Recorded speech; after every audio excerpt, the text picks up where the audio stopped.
오늘부터 우리는 이제 대강절을 맞이하게 되어졌습니다. 이 대강절은요, 우리 광고에서도 말씀드렸던 것처럼 대림절, 강림절 이렇게 이야기하는데요. 이 대강절은 성탈전 전후로 해서 4주간, 4주의 그 기간으로 예수님의 오심을 기다리는 절기입니다. 그래서 이렇게 초 하나씩 밝히면서 빛으로 오시는 예수님을 맞이하게 되어지는데, 아시는 것처럼 초 하나하나에 그 의미가 있죠. 그래서 기다림과 소망, 그리고 회개, 사랑과 나눔, 그리고 화해를 의미하게 되어집니다. 오늘은 이제 대강절 첫 번째 주로서 기다림과 소망의 불을 밝히며, 그런 의미에서 저는 오늘 읽어주신 본문 말씀을 가지고 우리는 기다리는 사람입니다, 이런 제목으로 주의 말씀을 나누려고 합니다. 한번 따라해 보실까요? 우리는 기다리는 사람입니다. 오늘은 기다림과 소망에 대한 주제로 함께 말씀을 나누려고 합니다. 올해 7월인가요? 그렇게 기억하는데요, 하루는 출근하려고 나왔는데 한 유명 커피 브랜드가 있죠. 별다방 앞에 사람들이 줄지어서 앉아있는 모습을 보게 되어졌습니다. 그 시간이 새벽 3시 반쯤 되었으니까 아직 문 열려면 한참이나 남았는데 사람들이 줄지어 앉아있는 거예요. 그래서 속으로 생각하기에는 참 커피를 어지간히 좋아하는갑다. 저렇게 커피를 먹고 싶으면 차라리 편의점 가고 그냥 급하게라도 좀 사다 먹지 왜 저렇게 유난을 떨까라고 생각을 하고 지나가게 되어졌는데, 이상한 것은 그 다음 날에도 사람들이 또 줄지어 있는 거예요. 그래서 이상하다 생각했는데 나중에 알고 보니까요, 이 별다방에서 여름 이벤트로 일정 횟수의 그 커피를 먹은 사람에게는 서머 레이디백을 준다라는 것이었죠. 그래서 사람들이 그것 받기 위해서 줄을 서서 기다리고 있었다라는 것입니다. 저는 그것을 보면서 생각한 것이요, 첫째는 이런 열심이 있다라면, 오늘날 예배자에게 있다라면 얼마나 간절한 마음으로부터 우러나오는 그런 예배를 하나님 앞에 드릴 수 있을까, 이런 생각을 하나 하게 되어지고요. 또 하나는 다시 오실 예수님을 우리가 기다리는 우리에게도 저런 기다림의 자세와 태도가 있어야 할 텐데 라는 생각을 하게 되어졌습니다. 오늘 본문을 보게 되어지면 이렇게 간절히 기다린 사람이 있습니다. 바로 의롭고 경건한 시므온이라는 사람이 있고요, 또 아셀지파 바누엘의 딸 안나라는 여선지자가 있습니다. 두 사람은요, 모두 예수님이 메시아로 오심을 한평생을 기다림으로 살아왔는데, 결국 이 두 사람은요, 기나긴 기다림 끝에 기다림의 그 종지부를 찍게 되어지죠. 어떻게 해요? 예수님이 태어난 지 8일 만에 부모의 품에 안겨 성전으로 올라오게 되어질 때에 그 예수님을 만나게 되어졌다라는 거예요. 그들은 그분이 메시아임을 알게 되어져 있죠. 그리고 예수님을 가슴에 품을 수 있었다라는 것입니다. 마치 이 장면을 우리가 연상해 본다라면 영화의 그 해피엔딩, 수많은 그런 풍파와 세월의 그 모진 그 여러 가지 어려움을 견디고 마침내 그 꿈을 이루는 그런 기쁨의 해피엔딩이 연상되어지기도 하더라라는 거죠. 여러분, 오늘은 이 시므온과 이 안나의 삶을 통해서 다시 오실 예수 그리스도를 기다리는 우리의 모습을 조명하면서 우리가 진정 기다려야 될 이는 누구인지, 또 그를 어떻게 우리는 기다려야 되는지, 더 나아가서는 다시 오실 주님을 기다리는 주의 백성으로서 우리는 어떤 자세를 가져야 할지에 대해서 우리 이 두 사람을 통하여서 주의 말씀을 함께 듣기를 소망합니다. 자, 첫째는요, 시므온과 안나는요, 약속을 붙들고 기다렸다라는 것입니다. 여러분, 살아가면서 간절히 기다려본 적 있으십니까? 요즘 여러분들은 무엇을 기다리시나요? 엊그제 주문한 택배 기다리시나요? 군대 간 남자친구 기다리시나요? 떠나간 여자친구의 마음이 다시 돌아오기를 기다리십니까? 취업시험, 자격증 시험 이런 거 치렀는데 그 결과를 기다리십니까? 신혼부부 임대주택을 신청했는데 그 결과를 기다리시나요? 요즘 우리가 참 기다림이 여러 가지가 있겠지만 더더욱 기다리는 것이 있다라는 거죠. 뭘까요? 제가 생각하기에는 아마도 이 코로나19의 백신을 좀 기다리지 않을까 생각합니다. 또 그런 치료제 기다리는 것 같습니다. 요즘 보면 그래요. 계속 가파른 추세로 확진자가 나오죠. 예전에는 이 확진자의 그 동선이라도 파악할 수 있었지만 지금은 그 동선도 파악하기 힘든 지역 감염이 일어나서 이제는 정말 어디에서 어떻게 감염되는지 모르는 N차 감염이 증가되는 추세를 보이고 있다는 거예요. 그러다 보니까 많은 사람들이 예전보다 더 불안해하는 것 같습니다. 두려워하고 있죠. 특히나 이제 12월 3일이면 이제 목요일이죠. 수능을 치러야 되는데 이 수능을 치르게 되어진 이 수험생들은요, 더더욱 불안해할 수밖에 없다라는 것입니다. 이렇게 불안이 더해갈수록 우리의 기다림은 더 깊어지는 것 같습니다. 그런데 우리가 이 기다림이라는 것을 잘 생각해 본다라면, 그래요, 우리가 무엇인가를 기다릴 때에 기다릴 수 있는 이유와 조건이 분명히 있다라는 것이죠. 뭘까요? 뭐예요? 약속이 바탕이 되어져 있기 때문에 기다린다라는 거예요. 예를 들면은 택배를 기다리는 사람들도 어때요? 언제까지 배송된다라고 이야기할 때 그 기다림은 쉽다라는 것이죠. 군대에 간 남자친구가 이야기합니다. 1년 6개월 뒤에 내가 다시 돌아올게 라고 이야기하죠. 그러면 기다릴 수 있는 거예요. 시험의 결과가 언제까지 나온다라고 이야기했을 때, 수시의 그 시험의 발표가 언제 나온다라고 이야기했을 때, 정해져 있을 때 쉽게 기다릴 수 있는 것입니다. 충분히 기다릴 수 있는 거예요. 이렇게 약속이 있고 기한이 있는 기다림은 언제든지 우리는 기다릴 수 있다는 거예요. 하지만 그 기다림이 힘들어질 때가 언제입니까? 바로 약속은 있지만 그 기약이 정해져 있지 않을 때, 그렇죠? 또 삶으로 다가오는 여러 가지의 현실 가운데에서 계속적으로 다가오는 그런 어려움들이 나를 지치게 하는 것들이 있을 때에 우리는 그 기다림이 쉽지 않다라는 것을 생각할 수 있다라는 것입니다. 오늘 시므온과 이 안나를 보게 되어질 때에도 마찬가지예요. 그들이 기다렸던 그 기다림이 쉽지만은 않았다라는 것이죠. 왜 그랬을까? 첫 번째는 기약이 없었다라는 거예요. 여러분, 하나님의 그 메시아에 대한 그 약속은 있습니다. 성경 곳곳에 메시아 예언에 대해서 기록되어져 있죠. 우선 우리가 창세기 3장 15절을 보게 되어지면 이렇게 말씀하죠. 여자의 후손은 내 머리를 상하게 할 것이요 너는 그의 발꿈치를 상하게 할 것이다. 이렇게 말씀하면서 메시아에 대해서 분명하게 이야기하고 있는 거예요. 또 신명기 18장 15절에도 메시아 도래에 대한 말씀을 언급하고 있고, 특히 사무엘하 7장 12절에서 13절을 보게 되어지면 이스라엘 백성들에게 메시아에 대한 가장 강력한 희망을 준 다윗 자손에 대한 그런 예언이 기록되어져 있다는 거예요.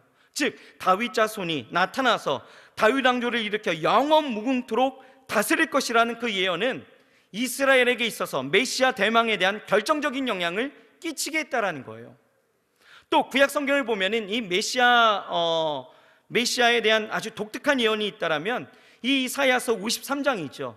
53장 1절에서 6절을 보게 되어지면 고난받는 종으로서의 메시아에 대한 예언이 드러나 있다라는 거예요. 무슨 이야기입니까? 53장을 보게 되어지면 인간의 죄를 대신해서 십자가에 못 박혀 그 운명하시는 그런 대리적 고난자로서의 메시아, 이 모습들을 우리에게 말씀하고 있다는 거예요.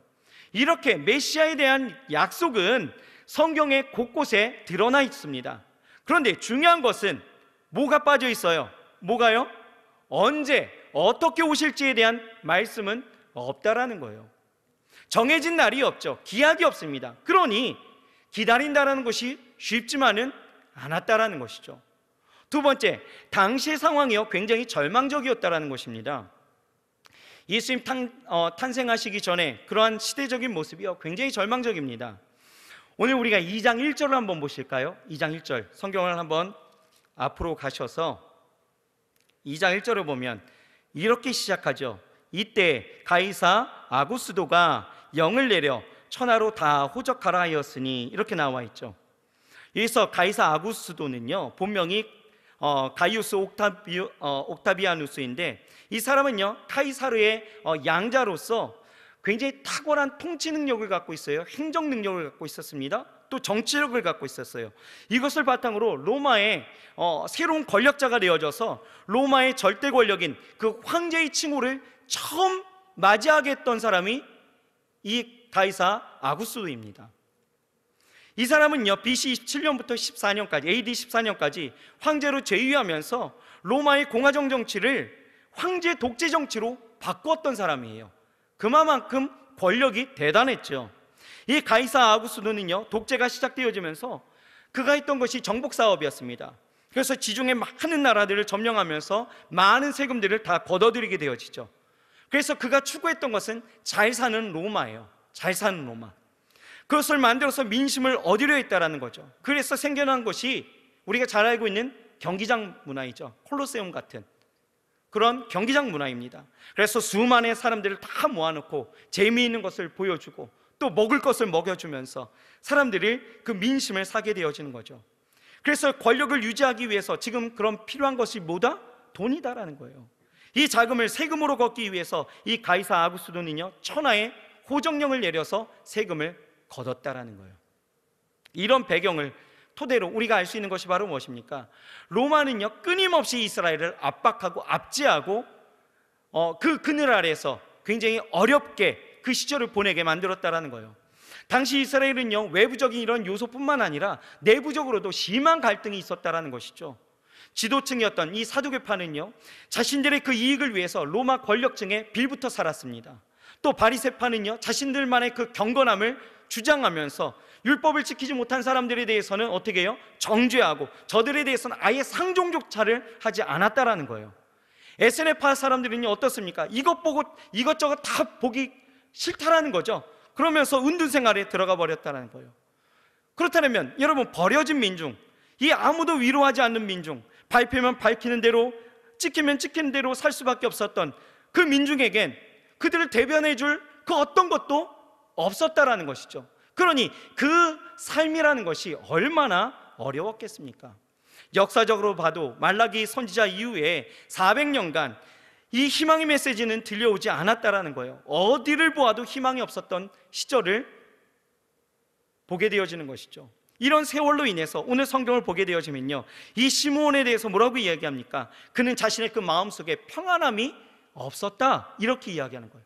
평안함이 없었다라는 거예요. 또 안나도 마찬가지죠. 안나는 뭐라고 이야기합니까? 주야로 금식하며 탄식의 세월을 보냈다라고 성경은 이야기하는 거예요. 그러니 여러분, 이런 절망적인 상황 가운데에서 기다린다는 것 쉽지 않았다라는 것이죠. 셋째는요, 육체적인 한계적인 상황이 있었다라는 거예요.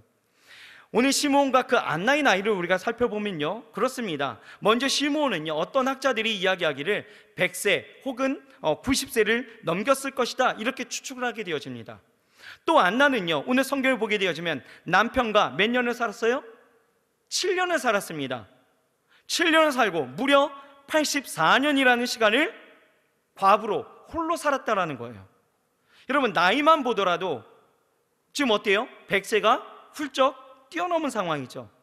환경으로만 보면 오로지 절망할 수밖에 없었다라는 거예요. 여러분, 나이가 들면 어떻습니까? 희망을 노래하기보다는 포기에 점점 익숙해져 간다라는 거예요. 새로운 일들을 두려워한다라는 거죠. 희망보다는 절망하기가 쉽다라는 거예요. 그런데 성경을 보면, 그러나 이 두 사람은 어땠습니까? 여전히, 그리고 끝까지 기다렸다라는 거예요. 왜 그렇습니까? 왜요? 하나님의 약속이 있었기 때문에. 하나님은 그 말씀에 신실하시고 성실하시기에 반드시 이루신다는 그 희망을 그 마음에 품었기 때문에 기다릴 수 있었다라는 거예요. 여러분, 희망이 무엇입니까? 희망은요, 터널을 지날 때 터널 끝에 비추는 빛과 같다라는 것이죠. 희망은 어디로 가야 할지 몰라서 두려워할 때에 이길 수 있는 용기가 되기도 하고요, 이 희망은 현실을 포기하고 싶을 때 포기하지 않도록 등을 떠밀어주는 역할을 하기도 합니다. 또 이 희망은요, 버림받았다라고 생각하게 되어질 때에 혼자가 아니고 반드시 일어날 것임을 상기시켜주면서 이 희망은 현실의 슬픔을 이기게 만든다라는 것이죠. 안나와 이 시므온은 어떻습니까? 절망적인 그 상황 가운데에서 그 희망을 하나님 앞에 두었다라는 거예요. 그래서 기다릴 수 있었다라는 것이죠. 여러분, 사람에게 두지 않았다라는 것, 환경에 두지 않았다라는 것, 우리는 이것을 깊이 생각할 수 있어야 된다라는 것입니다. 아무리 나이가 많고 늙었어도, 남편이 세상을 떠나 희망이 없다 할지라도 여태껏 약속을 지키신 그 신실한 하나님 앞에 소망을 두어서 그들은 희망 중에 그 하루하루를 기다리면서 살 수 있었다라는 것입니다. 여러분, 오늘날 우리 시대를 우리가 좀 생각해 봤으면 좋겠어요. 우리 현재의 상황 속에서도 어떻습니까? 너무나 힘든 세월을 우리가 보내고 있다라는 것이죠. 코로나19와 같은 어려운 현실만 보더라도 우리는 사실 절망할 수밖에 없습니다. 기약 없는 시간 속에 지치고 상할 수밖에 없어요. 이런 상황 가운데 희망을 이야기하는 사람 아무도 없습니다. 하지만 약속을 붙잡고 희망을 잃어버리지 않고 끝까지 주를 기다렸던 이 시므온처럼, 안나처럼 오늘 우리가 불러야 될 희망의 노래는 어디서 시작되어야 하는 것일까? 그 노래는 그 구원과 생명을 약속하시고 우리를 위해서 다시 오실 주를 소망하면서 그 약속 붙잡고 우리 입술에서 그 희망의 노래가 터져 나와야 된다는 거예요. 세상을 포기하고픈 사람들에게, 절망 가운데 살아가는 사람들에게 우리의 입술을 통해서 희망이 전달되어져야 된다는 것입니다. 대강절이 무엇입니까? 희망이 없는 것처럼 보이는 세상에 희망을 다시 찾게 해주는 시간이 대강절인 거예요. 사랑하는 여러분, 희망을 잃었나요?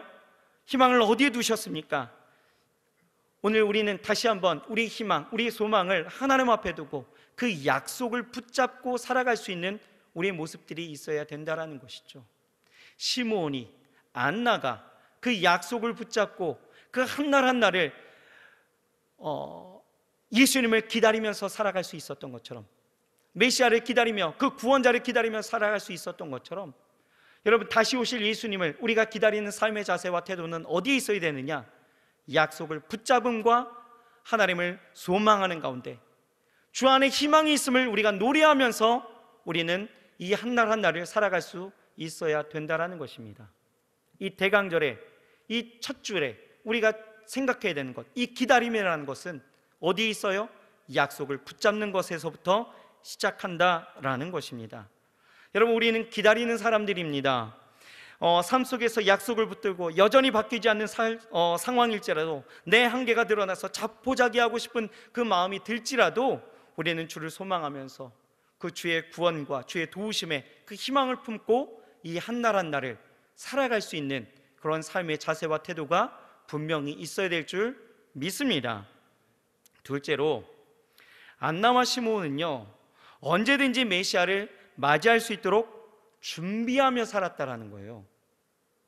여러분, 그 당시에도요, 오늘 우리가 다시 오실 예수님을 기다리는 것처럼 그 당시에도요, 메시아를 사람들이 기다렸다라는 것이죠. 그러나 아기 예수를 메시아인 줄 알아본 사람은 단 2사람뿐이었다라는 거예요. 많은 사람들이 메시아가 올 것을 알고 있었고 또 오시면 맞이하리라 생각하면서 수동적으로 살아가고 있었다라는 것이죠.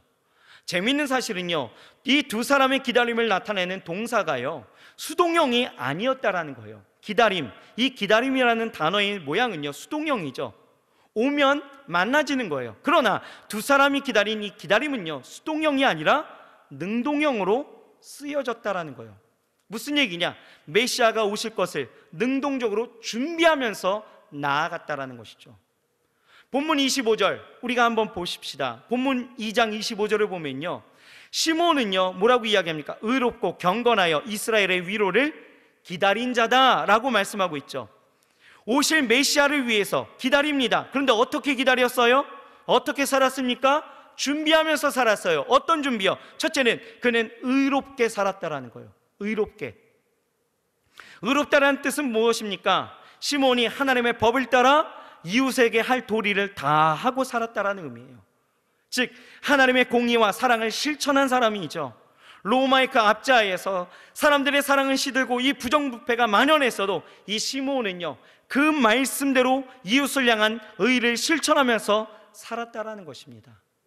어려운 그 환경 가운데서도 여전히 그는 의롭게 살았다라는 것, 그게 다시 오실 예수님을 준비하는, 기다리는 우리의 삶의 모습이 되어야 한다는 것이죠. 또 둘째는 어떻습니까? 시므온은 경건했다라고 이야기하죠. 경건했다라는 것은 헬라어로 이야기한다면 욜라베스예요. 이는 주의하고 신중하고 두려워하다, 이런 뜻을 갖고 있습니다. 그러니까 시므온은요 하나님의 그 율법과 뜻과 명령을 지키면서 살아가기 위해서 어떻게 해요? 주의하면서 주의하면서 살았다라는 거예요. 즉 순종하면서 살았다라는 것이죠. 여러분, 시므온, 이 당시에 이 이스라엘은요, 말라기 선지자 이후에 400년간 하나님의 계시도 선지자도 없었던 상황입니다. 그 결과 종교 지도자들마저도요, 이 하나님의 율법을 마음대로 해석하고 입술로만 하나님을 사랑하고 사랑한다 이야기했던 그런 불경건한 사람들로 타락했던 시절이에요. 하지만 이 시므온은요, 범사에 어땠습니까? 주님의 뜻을 헤아리고 죄와 불의를 두려워한 이런 경건한 삶을 살았다는, 구별된 삶을 살았다는 거예요. 다른 말로 하면 어떻게 이야기할 수 있습니까? 자신의 삶과 신앙을 가꾸면서 살았다는 거예요. 관리하면서 살았다는 거죠. 여러분, 언제 주님이 오셔도 맞이할 수 있도록 그는 준비하면서 살았다는 거예요. 다시 한번 여러분들에게 한번 질문해 볼까요? 여러분, 예수님 다시 오실 것에 대한 준비하셨나요? 하고 계십니까? 준비가 되어져 있으십니까? 2장 37절에 안나도 그랬습니다. 이 안나는요, 과부가 되어져 이후로 계속적으로 어떻게 했어요? 성전을 떠나지 아니했다. 성경이 이렇게 기록하고 있죠. 또 주야로 금식하며 기도하면서 기다렸던 사람이 안나예요. 그러면서 섬기는 일을 지속적으로 일관성 있게 해왔다라고 성경은 증거하고 있죠. 희망이 없다던 그 시대 가운데 시므온과 안나는요, 주님께서 보내실 그 메시아를 기다렸습니다. 그냥 기다리지 않았다라는 거예요. 준비했다라는 거죠. 어떻게요? 자신의 그 삶을 하나님 앞에 거룩하게 하고 경건하게 하고 의롭게 하고 성전을 떠나지 아니하고 하나님 앞에 기도하며 하나님 앞에 섬기는 삶으로 준비하면서 주 오실 것을 맞이할 것을 준비하면서 살아갈 수 있었다라는 거예요. 여러분, 이것이 우리에게 주는 오늘날의 메시지입니다. 다시 오실 예수님을 우리가 기다린다라고 하면서 우리는 예배하고 이렇게 신앙생활을 하고 있는데, 여러분, 어떠한 마음으로 어떤 준비를 하면서 살아가고 있는지 우리 다시 한번 생각해 봐야 된다라는 거예요. 시므온 그리고 이 안나가 그렇게 준비하였던 것처럼 우리도 그런 준비가 있어야 된다라는 거예요. 사실 사람이요, 희망이 보이지 않을 때에 이 삶을 대하는 그 자세는요, 어떻습니까? 사람들의 이 자세는요, 흐트러지기 마련이다라는 거죠. 여러분, 이 환자들은요, 대체적으로 처음엔 희망을 가져보다가 더 이상 살 수 없다라는 선고가 일어나게 되어졌을 때, 희망이 없게 되어졌을 때 어떻게 합니까? 그 삶을 자포자기 하잖아요. 베드로서 3장 3절을 보게 되어져도 말세에 재림이 가까우게 되어질 때에, 예수님이 다시 오게 되어질 때에 어때요? 사람들의 모습이 다 자기의 정욕대로 행하는 사람이 많아진다, 이렇게 말씀하고 있는 거예요. 하지만 희망이 없었던 그 시절 가운데서도 이 안나와 시므온은 어떻습니까? 그와 반대로 늘 자신의 삶을, 그 신앙을 정돈하고 가꾸어가며 나아갈 수 있었다라는 거예요. 여러분, 어떠십니까? 기다리는 자의 그 분명한 삶의 자세를 유지하고 계시나요? 우리 안에 이러한 성실함이 분명히 드러나고 나타날 수 있어야 된다는 거예요. 내가 성실하게 하나님을 맞이할 수 있는 그 삶의, 그리고 그 신앙의 모습을 항상 갖추면서 우리는 살아갈 수 있어야 된다는 것이죠. 또 하나, 이 시므온과 안나가 준비한 게 있습니다. 이 준비성에 탁월했다는 것이 어디서 증명이 되어지느냐? 바로 이거예요. 바로 오신 예수님을 알아봤다라는 것이 중요하다라는 것이죠. 알아봤대요. 어떻게 해요? 오늘 27절 보실까요? 27절의 시작이 어떻게 나와 있습니까? 성령의 감동으로. 성령의 감동으로 알았다라는 거예요. 바로 뭡니까? 이 시므온과 안나는요, 항상 그 삶 가운데 그 신앙이 성령으로 충만했다라는 것이죠.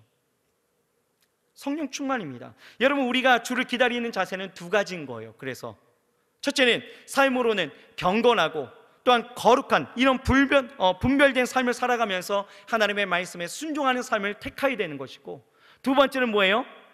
자신의 신앙과 그 삶을 가꾸는 그 동시에 어떻게 해요? 성령의 충만함을 가지고 살아갈 수 있어야 된다는 것입니다. 우리가 마태복음 24장을 보게 되어지면 신랑을 맞이하러 나아가는 이 열처녀에 대한 그 비유가 있게 되어지죠. 이 비유를 보게 되어지면 우리가 신랑 되신 예수님을 기다릴 때 기다리는 그 자세를 우리에게 자세히 보여주고 있습니다. 신랑을 맞이하러 가는 이 신부의 자세는 어때요? 무엇입니까? 바로 기름이 충만하게 준비되어져 있어야 된다는 것이죠. 이것이 오늘 우리에게 비유하여 말씀하게 되어진다면 이 기름 무엇입니까? 성령이죠. 그러니까 성령이 내 안에 충만해야 된다는 거예요. 그것이 신랑을 맞이하는 신부의 자세, 예수님을 맞이하는, 예수님을 기다리는 우리의 삶의 자세가 되어야 된다는 것입니다. 우리 좌우 옆 사람에게 한번 질문해 봅시다. 옆 사람에게 한번 인사해 보세요. 성령 충만하십니까? 라고 인사해 보십시오. 그 질문의 대답은 내가 할 수 있는 거예요. 그죠? 내가 할 수 있는 것입니다. 우리가 날마다 성령으로 충만하여서 주를 기다리는 자가 되어야 하는 것입니다. 이 촛불을 밝힐 때에 우리 마음의 빛을 비추고, 이 촛불을 밝힐 때에 우리의 마음의 빛도 같이 밝히게 되어질 때에 그 기다림의 그 준비는 어떻게 해요? 구별됨과 거룩함과 성령 충만함으로 우리가 준비할 수 있어야 된다는 것이죠. 여러분, 우리가 정말 주님을 기다리는 사람들이라면 우리는 날마다 성령 충만하도록 날마다 우리의 신앙을 가꾸고 세상과의 그 충돌 속에서도 흔들리지 않고 삶의 환경으로 넘어지지 아니하도록 그 기다림을 포기하지 아니하도록 날마다 우리의 신앙과 삶을 가꿀 수 있어야 될 줄 믿습니다. 마지막 셋째, 시몬과 안나는요, 감사와 증인의 삶으로 인하여서 준비했다라는 거예요. 감사와 증인의 삶을 살았다라는 거죠. 시몬은요, 성령의 도우심으로 예수님이 메시아인 것을 알아보았습니다. 그리고 예수님을 품에 안게 되어지죠. 그리고 뭐 했어요? 하나님을 찬양합니다. 만민 앞에 예비한 것이요 만민을 비추는 빛이라, 주의 백성이 이스라엘의 영광이라, 이렇게 증거하고 있다라는 것입니다. 또 38절을 보게 되어지면 안나는요, 아기 예수를 바라보면서 뭐 했어요? 감사했다라는 것입니다. 그리고 예루살렘이 구속되기를 바라는 그 모든 사람들에게 예수 그리스도에 대해서 증거하기 시작했다라는 것입니다. 여러분, 우리가 한번 생각해 봅시다. 100년 가까이를 살아온 이 시몬의 눈에 비친 이 세상은 어떤 세상이었을까요? 자기 삶을 보고 이웃의 삶을 보아도 아마 절망과 상처, 위로받지 못함과 괴로움뿐이었을 것입니다. 그럼에도 불구하고 시몬이 희망을 잃지 않고 메시아를 기다렸던 그 어느 날에 이제야 드디어 주의 구원을 보았노라고, 어두운 가운데 빛이 되시는 주님을 내가 보았노라고 외쳤다라면 여러분, 그 기쁨과 감격이 얼마나 컸을까 한번 여러분 생각해 보자는 거예요. 일평생 절망과 그 좌절만 보았던 시몬의 품에 안긴 그 메시아, 예수 그리스도를 누가 상상할 수나 있었겠습니까?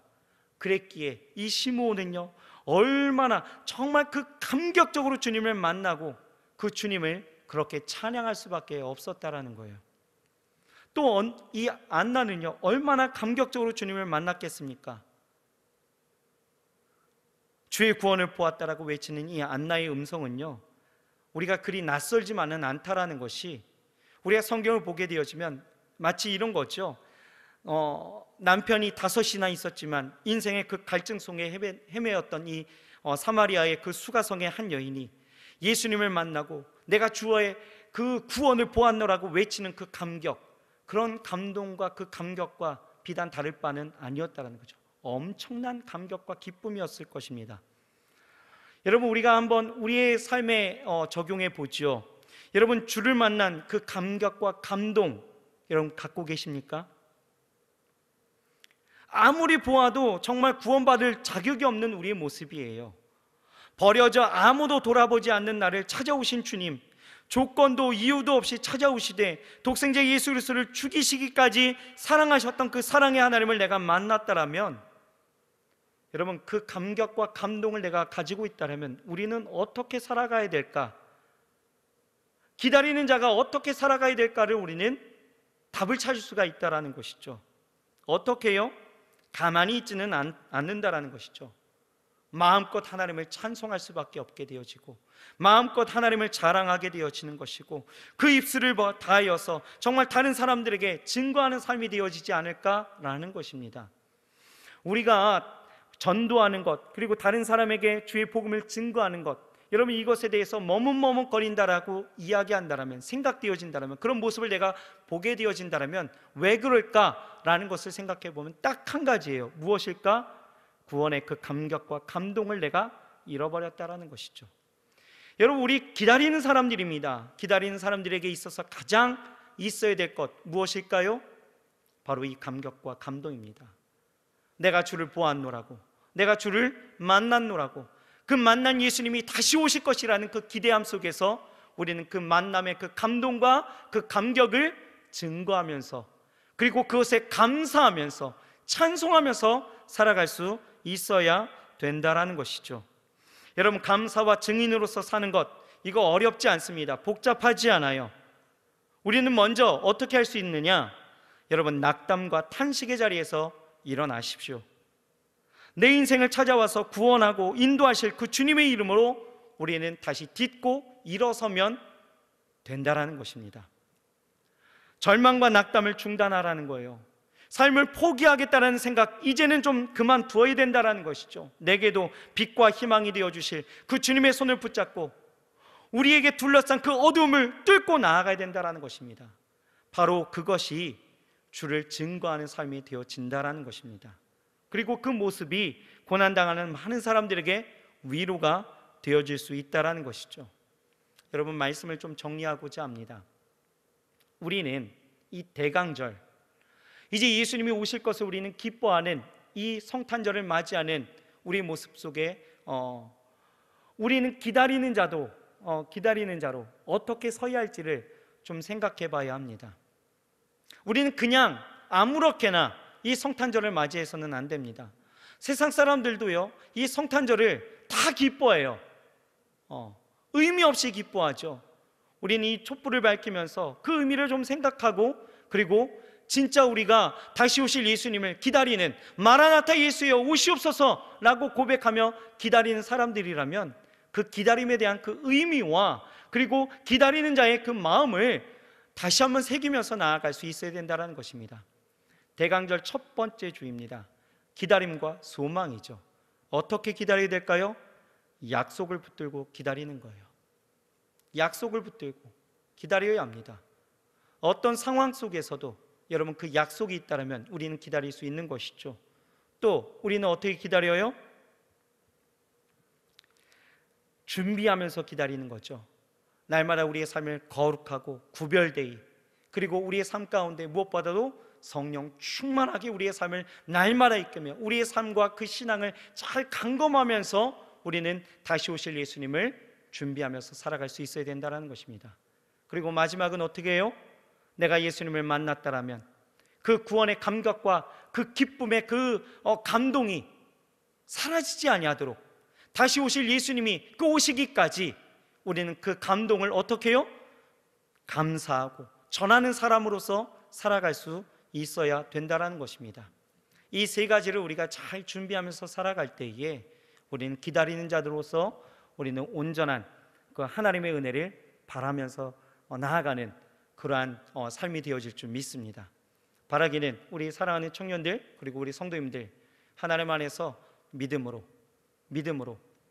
그리고 주신 은혜로 그 감격으로 여러분 시몬과 안나처럼 예수님을 기다리는 자들 되시길 주의 이름으로 축원합니다. 기도하겠습니다. 하나님 감사합니다. 대강절 첫 번째 주에 주를 기다리는 우리의 모습 가운데 무엇을 준비하고 어떻게 살아가야 하며 어떤 삶의 자세와 태도를 가지고 하나님 이 대강절을 맞이하며 다시 오실 예수님을 기다려야 되는지 알게 하시고 깨닫게 하시니 감사합니다. 하나님 시므온과 안나를 통하여서 우리에게 보여주셨던 것처럼 하나님 우리의 삶을 통하여 그 약속을 붙들고 기다리게도 하여 주옵소서. 우리의 삶의 환경만 바라본다라면 기다리는 것 쉽지 않습니다. 어렵습니다. 하지만 하나님 우리가 환경 바라보는 것 아니라 사람 바라보는 것 아니라 우리의 희망이 되시고 우리의 소망 되신 주를 바라보며 나아갈 때에 그리고 그 약속을 붙들고 나아갈 때에 하나님의 그 구원의 은혜와 은총이 우리 가운데 있게 되어질 줄 믿사오니 하나님 약속을 붙들게도 하시고 아버지 하나님 우리의 삶을 구별하며 아버지 하나님 준비하며 나아가게도 하여 주옵소서. 무엇보다도 성령의 충만함을 통하여 날마다 나아갈 수 있도록 주여 도와 주시옵시고, 하나님 우리 안에 하나님의 그 말씀 가운데 세워지는 그 은혜가 있게도 하여 주시옵시며, 하나님 날마다 주시는 그 감동과 그 감격 속에 그 구원의 은혜와 은총 가운데 아버지 하나님이여 우리가 감사하며 그 증인된 삶을 통하여서 살아가며 우리가 주를 기다리게도 하여 주옵소서. 주 오시는 그날에 우리가 마라나타를 외칠 수 있게 하시고 예수님을 아버지를 온전히 맞아들일 수 있는 아버지 하나님의 슬기로운 다섯 처녀와 같이 그렇게 살아갈 수 있도록 주여 도와 주옵소서. 아버지 하나님 함께 하심을 믿고 의지하며 예수님의 이름으로 감사하며 간절히 기도드렸사옵나이다. 아멘.